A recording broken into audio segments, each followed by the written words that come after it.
5 టర్ములు ఎమ్మెల్యేగా ఉన్న ఊరు ఏనాడు కూడా సొంత ప్రయోజనాల కోసం మీ పదవిని వాడుకోలేదన్న 100% గుండమైన చేసి చెప్పగలరా? 100% చెప్తాను. ఏ రోజు కూడా కొడుకు కోసమో కోడల కోసమో మనవడి కోసమో భార్య కోసమో ఏ రోజు కూడా? ఇప్పుడు రియల్ ఎస్టేట్ దాంట్లో ఏముంది నేను చేసేది? భూములు కొనడము అమ్మడము దాంట్లో ఆ రోజు డబ్బులు ధమాకాకు ఎమ్మెల్యే గారిని చూసే కొడుకు డబ్బులు ఇచ్చింటారు తప్పితే నేరుగా అయితే డబ్బులు ఇచ్చింటారు కదా, అది మీ పదవి నుంచి వచ్చినది కాదంటారా? పదవిని అడ్డం పెట్టి చేసినది కాదంటారా? కొంతవరకు ఎమ్మెల్యే కొడుకు కదా అనే ఉద్దేశంతో కొంచెం ఇచ్చిన మాట వాస్తవమే, అంటే తిరిగి ఇచ్చిన మాట కూడా వాస్తవమే, తిరిగి వ్యాపారంలో ఇప్పుడు కూడా అప్పులు ఉండబడిన మాట వాస్తవమే. ఇప్పటికే ఆ డబ్బులు ధమాకాకు సంబంధించిన డబ్బులు అందరికి ఎన్నికి ఇచ్చేశారా, ఇంకా పెండింగ్ ఉన్నాయా? లక్షకు లక్ష అయిన వాళ్ళు అందరికీ ఇచ్చేసాం. కోటికి కోటి లక్షకు లక్ష ఇచ్చినప్పుడు కోటికి కోటి కూడా ఇచ్చినట్టే కదా. కోటికి కోటి పెద్ద అమౌంట్ కదా. దాని స్థితిలో అది దీని స్థితిలో అది ఇచ్చినోని పరిస్థితిని బట్టి అది ఉంటుంది ఇది ఉంటుంది, అప్పుడు ఇచ్చేసినాం. ఇప్పుడు రియల్గా తీసుకొని మళ్ళీ 2008-9లో చేసిన రూపాయిన్నర వడ్డీ బ్యాంకుల్లో నుంచి తెచ్చుకునేది ఏమాత్రం బ్యాలెన్స్లు అయితే ఉన్నాయి ఇంకా. ఎందుకంటే రియల్ ఎస్టేట్ హైదరాబాద్లో పడిపోయింది. ఈ మధ్యన కొద్దిగా ఉంచుకుంటా అంటే ఏదో ఒకరికి ఇద్దరికి వడ్డీలు కడతా వస్తున్నాయి, కానీ ఈ రోజుకు స్టిల్ అప్పుల్లో అయితే వడ్డీలు కడుతున్నారు. మీరు కడతాం కదా మరి, కట్టకుండా అంటే ఎట్లా? ఇప్పుడు 3 ఏళ్ళు అవుతుంది వడ్డీలు కట్టలేక ఎవరైనా ఎమ్మెల్యే దగ్గరికి వచ్చి నాయకుడి దగ్గరికి వచ్చి సార్ మా వడ్డీలు ఎక్కువైపోయినా కట్టలేకపోతున్నా వాళ్ళు కాపాడని చెప్పుకుంటారు. అలాంటిది 5 టర్ములు ఎమ్మెల్యేగా పనిచేస్తే ఇప్పుడు అధికార పార్టీలో నియోజకవర్గ ఇన్ఛార్జిగా ఉన్న వరదరాజుల రెడ్డి గారు వడ్డీలు కడుతుంటారా?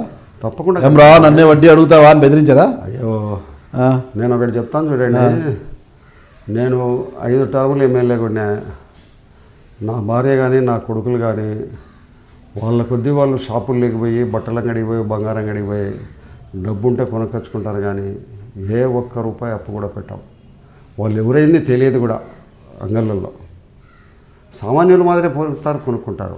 అటువంటిది ఎక్కడ కూడా నా పేరును ఉపయోగించుకోవడం అనేది ఎక్కడ కూడా జరగదు.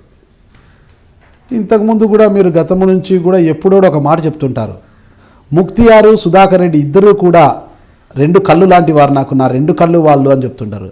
అంత గొప్పగా భావించే ముక్తియార్ సుధాకర్ రెడ్డి ఇద్దరు కూడా ఈరోజు మీ వెంట లేరు. అవతల గతంలో వైసీపీ వైపు వెళ్ళారు, మళ్ళీ తిరిగి వచ్చి లింగారెడ్డి వర్గం వైపు ఉన్నారు. ఇప్పుడు లింగారెడ్డి గారు కానీ ముక్తార్ కానీ ప్రసాద్ రెడ్డి కానీ వీళ్ళందరూ కూడా మనం ఎంతకాలము ఈయనకే ఎందుకు చేస్తూ ఉండాలా? సరే మనము ఒక స్థాయికి ఇప్పుడు ఎదిగినాము, మనం కూడా సొంతంగా పోగలిగితే ఈయనమైన పదవులు మనకు వస్తాయి కదనే ఆలోచన రాజకీయాల్లో ఉండడం సహజం. అందరికీ ఎదగాలని ఉంటుంది, అందరూ పైకి రావాలని ఉంటుంది, అందరూ ఎమ్మెల్యేలు కావాలని ఉంటుంది. దాంట్లో భాగంగానే వాళ్ళు నా దగ్గర ఉండబడి ఒకప్పుడు నమ్మకస్తులుగా ఉండబడిన వాళ్ళు దూరం కావడం జరిగింది. తప్పేంటి దాంట్లో? అంటే మిమ్మల్ని అంత వ్యతిరేకించడానికి గల కారణాలు ఏమంటారు? ముక్తియార్ కావచ్చు, సుధాకర్ రెడ్డి గారికి కావచ్చు, రాచమల్లు శివప్రసాద్ రెడ్డి గారికి కూడా కావచ్చు, ఎందుకు కారణం? ఇప్పుడు నా దగ్గర ఉండబడిన వాళ్ళు కాంట్రాక్టర్లో సంపాదించుకొని పోయిన వాళ్ళు ఉంటారు, లేదు రాజకీయంగా ఒక స్థాయికి చైర్మన్ల స్థాయికి ఎదిగిన వాళ్ళు ఉన్నారు. ఆ స్థాయి నుంచి పై స్థాయికి పోవాలని అనుకోవడంలో తప్పేంటి? వాళ్ళ అభిప్రాయం కూడా నేను ఇంకా ఉన్నత స్థాయికి పోవాలని అనుకోవడంలో తప్పేంటి? వాళ్ళు కూడా పోయినారు. నేను ఈరోజు పోవచ్చు, అది మీ మద్దతుతో పోవచ్చు, కానీ మిమ్మల్ని వ్యతిరేకించి పోవడం అనేది ఎంతవరకు కరెక్ట్? నా మద్దతుతో పోతే నేను ఇక్కడ ఉన్నాను కదా, నేను వాళ్ళకి వేయలేను కదా. అంటే మీరు అన్నారు ఇప్పుడు రాజకీయంగా ముందుకు పోతే పర్వాలేదు, కాంట్రాక్ట్ల పరంగా సంపాదించుకున్న వాళ్ళు ఉన్నారు అంటే కాంట్రాక్ట్ల పరంగా ఏ విధంగా సంపాదించుకున్నారు? బెదిరించి సంపాదించారా, లేదంటే వర్కులు చేయకుండా బిల్లులు చేసుకున్నారా? అంటే కాంట్రాక్ట్ ఒక ₹1 కోటి కాంట్రాక్ట్ ఇస్తారు, దాంట్లో ఒక 10 పని చేసినా కూడా ఒక 10-15% మిగులుతుంది. అట్లా సంపాదించుకునేలే. ఏ రోజు కూడా ఈరోజు ఇంజనీర్లకు అందరికీ పనుల విషయంలో ఏదైనా నాసిరకం చేస్తే వెంటాడుతానని అందరికీ తెలుసు, అందరికీ భయమే. మళ్ళీ వీళ్ళు అంతగా ఎంత ఎలా మిగిలించుకునే వాళ్ళు? పనిలో నాసిరకంగా చేస్తేనే కదా మిగిలేదు డబ్బులు. అంటే నీకు ఇప్పుడు చాలామంది కాంట్రాక్టర్లు అందరూ ఫీల్డ్లో ఎందుకున్నారు, బాగా పనిచేసినా కూడా డబ్బులు 30% మిగిలాలనేది 15%కే తృప్తి పడవచ్చు. 15% ₹1 కోటి పనిచేస్తే 15 లక్షలు మిగిలితే ఒక సంవత్సరంలో సరిపోతుంది కదా. అట్లా లేదు 20%, 30%, 40% కావాలనే పరిస్థితులు ఇప్పుడు వచ్చినాయి. నామినేషన్ వర్కులు ఇప్పించేవారా మీ కార్యకర్తలకు కావచ్చు, మీ నాయకులకు కావచ్చు, బెదిరించి వర్కులు ఇప్పించేవారా మీరు? గవర్నమెంట్ నార్మ్స్ నామినేటెడ్ వర్క్స్ అన్నీ కూడా నామినేషన్ కిందనే ఇప్పించారు. మీరు చెప్పిన వారికి మా వర్గానికి ఇప్పించేవారి.